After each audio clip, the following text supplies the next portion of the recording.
Salut tout le monde. Alors là, on se retrouve pour le deuxième récap pour l'évaluation de statistiques, avec ici un tableau qui rassemble les communes de la Nièvre, je crois. On en reparlera de ce département. Et en gros, ici, l'idée, c'était de créer 4 colonnes en G, K, N et Q pour compter avec une formule le nombre de communes qui dépendaient de chaque sous-préfecture.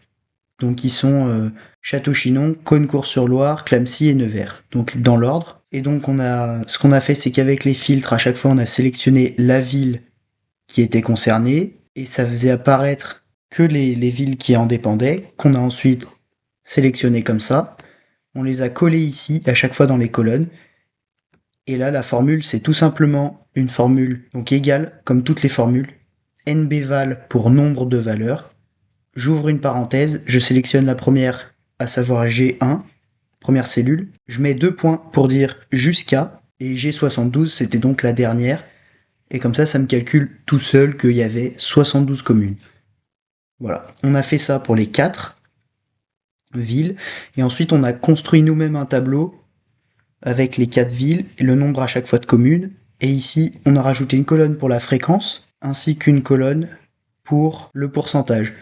En gros, ici, dans la ligne ensemble, je vais zoomer un peu.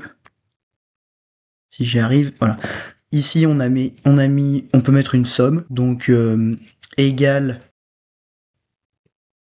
somme de U2 à U4. Je ferme la parenthèse, j'entre, ça me fait bien 312. Ici, la fréquence, c'est simplement égal ça sur ça. Voilà, 0,2. On recopie ensuite la formule à chaque fois. Et le pourcentage, c'est la fréquence fois 100. Voilà. Une fois qu'on a fait ce petit tableau, on peut faire apparaître un graphique en camembert pour un caractère qualitatif. Et pour un caractère quantitatif, on peut faire apparaître par exemple un graphique à barres, en les mettant dans l'ordre pour se rendre compte de quelle sous-préfecture comptabilise le plus de communes dans son découpage, finalement, dans son découpage administratif.